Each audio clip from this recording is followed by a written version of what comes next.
पीछे वाले वीडियोस को नहीं देखा है और आप चैनल पर नए हैं तो चैनल को सब्सक्राइब कर ले और पीछे वाले वीडियोस को कवर कर ले ताकि आपका कॉन्सेप्ट पूरा क्लियर हो जाए। ठीक है, और एक बात कि आप इस वीडियो को पूरा देखें, वीडियो पूरा देखेंगे तो आपका कॉन्सेप्ट क्लियर हो जाएगा, जो फैक्ट होंगे वो भी क्लियर हो जाएंगे, आपका टाइम वेस्ट नहीं होगा वीडियो देखने का। ओके, तो स्टार्ट करते हैं। आदिवासी दिक्कू और एक स्वर्ण युग की कल्पना। आदिवासियों का जीवन काल कैसे था? हमने लास्ट लेक्चर में ये देखा था कि किसानों की क्या दशा थी। तो किसानों की दशा और गांव वालों की दशा हम पीछे वाले लेक्चर में देख चुके हैं। आज हम देखेंगे आदिवासी की सिचुएशन कैसी थी, कैसे वहाँ की कंडीशन थी आदिवासियों की, दिक्कू किसे कहा गया है और किस तरीके स्वर्ण युग की कल्पना की गई है। 1895 में बिरसा नाम के एक आदमी को झारखंड के छोटा नागपुर के जंगलों में और गांव में घूमते हुए देखा गया था। लोग कहते थे कि उसके पास चमत्कारी शक्तियां हैं, वो सारी बीमारियों को दूर भगा सकता था और अनाज की छोटी सी ढेरी को कई गुना बढ़ा देता था। बिरसा ने खुद ये ऐलान कर दिया था कि उसे भगवान के लोगों ने रक्षा करने के लिए, भगवान ने लोगों की रक्षा करने के लिए और दिक्कुओं यानी कि बाहरी लोगों की गुलामी से, टिकुओं यानी कि बाहरी लोगों की गुलामी से आज़ाद करने के लिए भेजा है। कुछ समय के अंदर ही हजारों लोग बिरसा के पीछे चलने लगे थे, उसे भगवान मानने लगे थे। उन्हें यकीन था कि वो उनकी समस्या दूर करने के लिए आया है। बिरसा का जन्म हुआ था मुंडा परिवार में। ठीक है, मुंडा परिवार, मुंडा एक जनजातीय समूह है जो कि छोटा नागपुर में रहता है। ठीक है, मुंडा जनजातीय समूह है जो छोटा नागपुर में रहता है। बिरसा के समर्थन के इलाके में वहाँ के तो आदिवासी थे ही, साथ में संथाल और उराव, ये भी संथाल और उराव जो है ये भी आदिवासी जनजातियाँ हैं। ये भी बिरसा का समर्थन किया करती थी। ये सभी अपने आसपास में हो रहे बदलाव और अपने अंग्रेज शासन के कारण हो रही समस्याओं से परिचित थे और उनसे बेचैन हो रहे थे। उनकी जो जीवन शैली थी, जीवन पद्धति थी, वो धीरे धीरे ख़त्म होने लगी थी। उनकी आजीविका जीने के जो साधन थे और उनका धर्म जो था चल रहा था वो छिन्न भिन्न हो चुका था। ठीक है, चेंजेस होने की वजह से बिरसा किन किन समस्याओं को हल करना चाहता था। जिन्हें दिक्कू कहा जा रहा था वे बाहरी लोग कौन थे? दिक्कू जिसे कहा जा रहा है, बाहरी लोगों से बचने के लिए उसको भेजा गया है, तो ये बाहरी लोग थे कौन?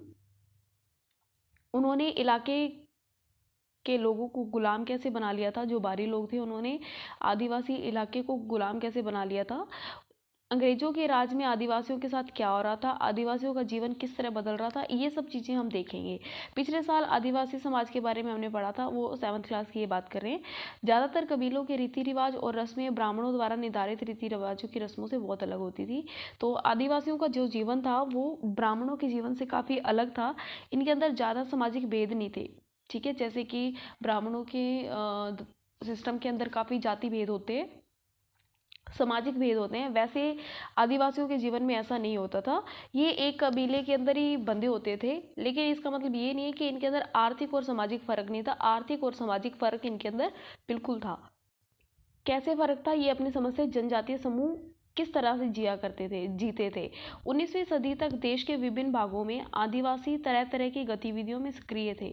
19वीं सदी तक देश के अलग अलग भागों में आदिवासी अलग अलग काम किया करते थे। कैसे, कौन कौन से काम करते थे? कुछ झूम खेती किया करते थे। झूम खेती देखो ये समुदाय में होती है, ग्रुप में होती है। ठीक है, उसमें से कुछ समुदाय तो झूम खेती किया करते थे। झूम खेती को गुमंतु खेती भी कहते हैं। ठीक है, इस तरह की खेती अधिकांश जंगलों में छोटे छोटे भूखंडों पर की जाती है। जंगलों में की जाती है, छोटे छोटे एरिया के अंदर। ये लोग क्या करते हैं, ज़मीन पर धूप लाने के लिए जंगलों को, पेड़ों के ऊपरी हिस्से को काट देते हैं। ठीक है, ये लोग ज़मीन तक धूप लाने के लिए पेड़ों के ऊपरी हिस्से को काट देते हैं, ज़मीन पर उगी घास फूस को जलाकर साफ कर देते हैं। इसके बाद क्या होता है, इसके बाद घास फूस के जलने से जो राख पैदा होती है ना, राख पैदा होती है, उस राख को खाली ज़मीन पर छिड़क देते हैं। ठीक है, राख के अंदर क्या होता है, पोटाश पाई जाती है। राख के अंदर पोटाश पाई जाती है, जिससे क्या होता है, मिट्टी उपजाऊ हो जाती है। इसके अंदर रासायनिक पदार्थ की ज़रूरत नहीं पड़ती है फिर। ठीक है, वो कुल्हाड़ों से पेड़ों को काटा करते थे, कुदालों से जमीन के ऊपर की सतह को खरोचा करते थे। ठीक है, ओके, वे खेतों को जोतने और बीज रोपने की बजाय उन्हें बस खेत में बिखेर देते थे। पहले राख बिखेर देते थे, वो बीजते नहीं थे, बीजों को वो खेत के ऊपर बिखेर देते थे। जब एक बार फसल तैयार हो जाती थी तो उसे काट कर वो दूसरी जगह पर चल पड़ते थे। ठीक है, यानी कि जहाँ पर ये झूम खेती करते थे तो वहाँ पर एक ही बार ये खेती करते थे। जब अनाज काट लिया दूसरी बार ये अलग जगह पर चले जाते थे। ये जगह जो होती थी जहाँ पर इन्होंने खेती की है तो ये जगह कई साल तक परती पड़ी रहती थी। परती मतलब इसको बिल्कुल खाली छोड़ दिया जाता था, यहाँ पर कोई खेती नहीं होती थी। परती मतलब फिर ये धीरे धीरे उपजाऊ होने लग जाती थी। ठीक है, दोबारा से क्लियर है? ओके। घुमंतू किसान मुख्य रूप से पूर्वोत्तर और मध्य भारत की पर्वतीय व जंगली पट्टियों में रहा करते थे। तो ये जो घुमंतू किसान होते हैं जो एक जगह से दूसरी जगह पर जाके खेती बाड़ी करते हैं, ये पूर्वी उत्तर मध्य भारत के पर्वतीय जंगली इलाकों में रहते हैं। ठीक है, जंगलों में ये घुमंतू खेती कर रहे हैं तो जंगलों में ही रहते हैं। इन आदिवासी समुदायों की जिंदगी जंगलों में बेरोक टोक चल रही थी। ठीक है, यहाँ पर फसल उगाने के लिए ज़मीन और जंगलों के इस्तेमाल करने पर इनकी ज़िंदगी आधारित थी। ये केवल इसी तरीके से घुमंतू खेती कर सकते थे। तो यही इनका तरीका था घुमंतू खेती करने का। इस तरीके से यहाँ के लोग जीवन अपना व्यतीत करते थे। ठीक है, आई होप ये आपको पूरा पॉइंट समझ आया होगा। फिर सभी घुमंतू नहीं थे, कुछ शिकारी भी थे, कुछ संग्राहक भी थे। बहुत सारे इलाके में आदिवासी समूह पशुओं का शिकार करने और जंगली उत्पादों को इकट्ठा करके अपना काम चलाते थे। ये जो वे लोग जंगलों को अपनी ज़िंदगी माना करते थे, बोलते थे कि हमारी जो ज़िंदगी है वो जंगलों पर ही आधारित है। ठीक है, क्लियर है? उड़ीसा के जंगलों में रहने वाला खोंड समुदाय इसी तरह का समुदाय था। ठीक है ना, खोंड जनजाति जो है वो उड़ीसा में रहती है। ठीक है, इस समुदाय के लोग टोलियां बनाकर शिकार पर निकलते थे और जो हाथ लगता था उसे आपस में बांट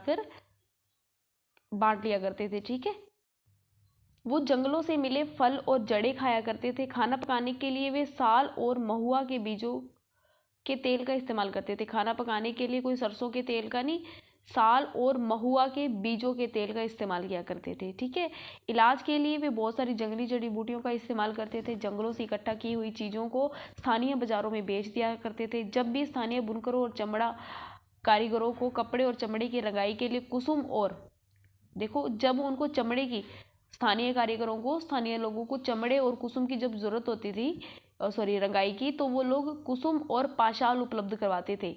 कौन? खुंड, ये जो जनजातियां हमने पढ़ी है, खोंड जनजाति उड़ीसा के जंगलों में जो रहती है। ठीक है, उड़ीसा में रहने वाली जो जनजाति है ये क्या करती थी, ये शिकार करके और खाना इकट्ठा करके अपना जीवन जिया करते थे। ठीक है, फिर भी ये कुछ सामान क्या करते थे, वहाँ के बाज़ारों में बेच दिया करते थे। बाज़ारों के अंदर अब जैसे चमड़े और कपड़े की ज़रूरत होती थी तो ये कुसुम और पाशाल के फूलों की ज़रूरत होती थी, तो खोंड जनजाति के लोग क्या करते थे, उन लोगों को जाकर दे देते थे। इस समुदाय को चावल और अन्य अनाज कहाँ से मिलते थे? कई बार तो चीज़ों को अदला बदली से काम चला लिया जाता था, मतलब कि चीज़ों को अदल बदल लिया जाता था। अगर आपको वन उत्पादों की ज़रूरत है तो मैं आपको वन उत्पाद दे रही हूँ और बदले में मुझे चावल चाहिए तो आप मुझे बदले में चावल दे दो। ठीक है, वो अपने कीमती वन उत्पादों के बदले ज़रूरत की चीज़ें ले लेते थे। तो ये वन उत्पाद होते थे, बहुत कम मात्रा में देने पर ही उनकी आमदनी बन जाती थी। ठीक है, उनमें से कई लोग तो आसपास के गांव में नौकरी भी किया करते थे। जो संग्राहक और जो ये थे हमारे शिकारी थे, उनमें से कई लोग तो क्या थे, आसपास के गाँव के अंदर नौकरी करते थे। नौकरी कैसे, अब कोई आईएएस ऑफिसर तो थे नहीं, कोई बोझ ढोता था, कोई सड़क निर्माण का काम करता था। ठीक है, तो जब वन उत्पाद कम पड़ जाते थे तो आदिवासियों को मजदूरी करने के लिए भी भटकना पड़ता था। ठीक है, लेकिन उनमें से बहुत सारे समुदाय जैसे मध्य भारत में बैगा औरों के लिए काम करने से कतराते थे। अब देखो उड़ीसा के तो जो खोंडा जनजाति है वो लोग तो काम कर रहे हैं, लेकिन मध्य प्रदेश में जो बैगा है वो लोग कहते थे कि हमें दूसरों के लिए काम नहीं करना है। वो खुद को जंगल के संतान मानते थे, जो केवल जंगल की उपज पर ही जिंदा रह सकती है। वो कहते हैं कि हम जंगल की संतान है, हमारी माँ जंगल है, तो हम केवल जंगल की उपज पर ही जिंदा रह पाएंगे। मजदूरी करना बेगाओं के लिए अपमान की बात थी। ये मध्य प्रदेश में रहते थे। जो चीज़ें आसपास पैदा नहीं होती थी उन्हें हासिल करने के लिए आदिवासियों को खरीद फरोख्त भी करनी पड़ती थी। इसकी वजह से कभी कभी व्यापारियों महाजनों पर आश्रित हो जाते थे। अब देखो कई चीज़ें पास में नहीं मिलती थी, अब कितना वो अनाज थोड़ी ना पैदा कर लेंगे, ये खेती कर नहीं रही है, ये तो शिकारी हैं। ठीक है, इसकी वजह से वो क्या करते थे, जब उनको कुछ ज़रूरत की चीज़ें चाहिए होती थी तब वो किन पर आश्रित हो जाते थे? महाजनों और व्यापारियों पर। व्यापारी बेचने की चीज़ें लेकर आते थे, व्यापारी जो थे वो बेचने की चीज़ें लेकर आते थे और भारी कीमत पर बेच देते थे। और जो सूदखोर होते थे महाजन भी आदिवासियों को कर्जा तो देते थे लेकिन उनका ब्याज बहुत ज़्यादा होता था। इस तरह से व्यापार और वाणिज्य ने आदिवासियों को कर्ज और गरीबी में धकेल दिया। लिहाजा वे महाजन और व्यापारियों को बाहरी शैतान कहा करते थे। ठीक है ना, किसको कहते थे? महाजनों और व्यापारियों को बाहरी शैतान और सारी मुसीबतों की जड़ मानते थे। क्लियर है?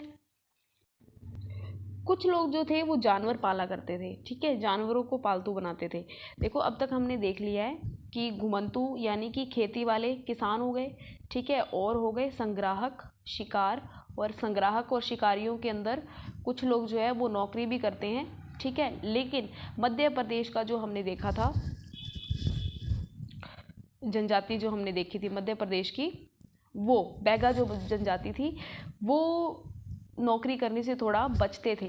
ठीक है, जबकि हमने देखा है बाकी जो थे हमारे संग्राहक जो थे उड़ीसा के, जिनको हम खोंडा कह रहे थे, उड़ीसा में रहने वाली जनजाति खोंडा, वो तो नौकरी करते ही थे। ठीक है ना, काम करने से हिचकिचाते नहीं थे। लेकिन मध्य प्रदेश के जो बैगा जनजाति के लोग थे वो दूसरों के लिए काम करना अपमानजनक समझते थे। ठीक है, तो अब हम देख रहे हैं कि पंजाब के अंदर जो पहाड़ों के अंदर जो जनजाति रहती है गुज्जर जनजाति, और आंध्र प्रदेश के अंदर लबाड़िया। तो खोंडा हमने देखी, ठीक है, फिर हमने देखी बैगा, ये उड़ीसा की है खोंडा जनजाति, और बैगा जनजाति है मध्य प्रदेश की। फिर हमने देखा पंजाब की गुज्जर और मध्य प्रदेश के अंदर लबाड़िया। क्लियर है?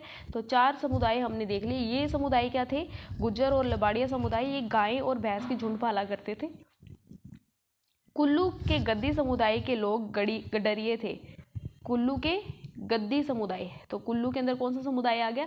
गद्दी समुदाय के लोग गडरिये थे। कश्मीर के बकरवाल बकरियां पालते थे। ठीक है, तो अगले साल इतिहास में इसके बारे में हम पढ़ेंगे, इतिहास की बुक के अंदर। क्लियर है?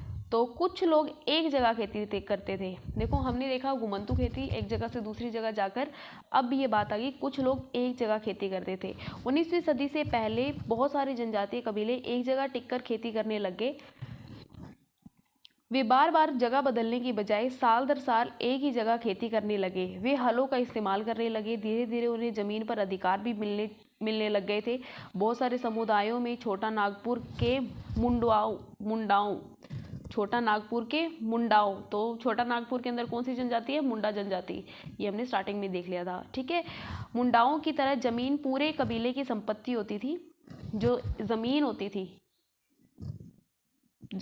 थी वो पूरे कबीले की संपत्ति होती थी, चाहे 1 एकड़ है चाहे 1 बीघा है। ठीक है, जितनी भी है वो पूरे कबीले की मानी जाएगी। कुछ कुल के सभी सदस्यों के, जितना भी कुल है यानी कि पूरा कबीला है, कुल के सभी सदस्यों को उन मूल निवासियों का वंशज माना जाता था जिन्होंने सबसे पहले आकर जमीन को साफ किया था। ठीक है, तो उस परिवार के सभी सदस्यों को उस मूल निवासियों का वंशज, जिसने किसी क्षेत्र में आकर ज़मीन पर कब्जा कर लिया और उस ज़मीन को साफ किया और यहाँ पर खेती करनी शुरू कर दी, अब इसी परिवार के जो सदस्य होंगे, ठीक है, वो आगे चलकर उन्हीं की ये पूरी ज़मीन होगी। ठीक है, क्लियर है? आई होप ये पूरा पॉइंट समझ लिया होगा आपने। उन मूल निवासियों का वंशज माना जाता है जिन्होंने सबसे पहले आकर ज़मीन को साफ किया था। लिहाजा ज़मीन पर सभी का बराबर हक होता था।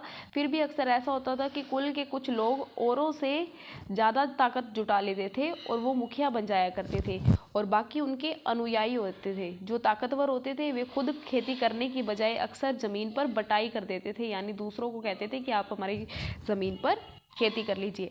ब्रिटिश अफसरों को गोंड और संथाल, तो ये जनजातियां हैं, जैसे एक जगह ठहरकर रहने वाले आदिवासी समूह शिकार संग्रह घुमंतू खेती करने वालों के मुकाबले ज़्यादा सभ्य लगे। अंग्रेजों को लगा कि जो गोंड और संथाल जो हैं ये एक जगह टिक के खेती करते हैं, ये ज़्यादा सभ्य हैं, इंटेलिजेंट लोग हैं, तरीके से रहते हैं।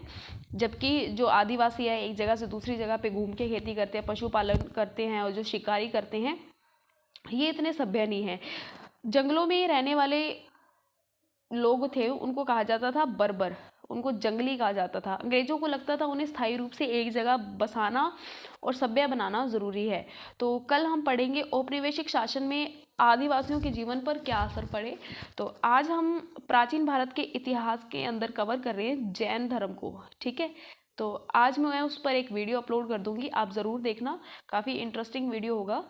तो वो काफ़ी इम्पोर्टेंट है हमारे ऑप्शनल पेपर के लिए, ठीक है। ऑप्शनल पेपर के लिए, ऑप्शनल पेपर 1 के लिए काफ़ी इम्पोर्टेंट टॉपिक है, ठीक है। और वैसे ही हमारा प्रीलिम्स भी उसी के अंदर आ जाता है। तो आशा करती हूँ कि आप वीडियो ज़रूर देखेंगे, और इस वीडियो को आपने कंप्लीट देखा है तो थैंक्स फॉर वॉचिंग। मिलते हैं नई वीडियो के साथ में, आप तब तक रिवाइज कर लेना। ओके, बाय, टेक केयर, जय हिंद।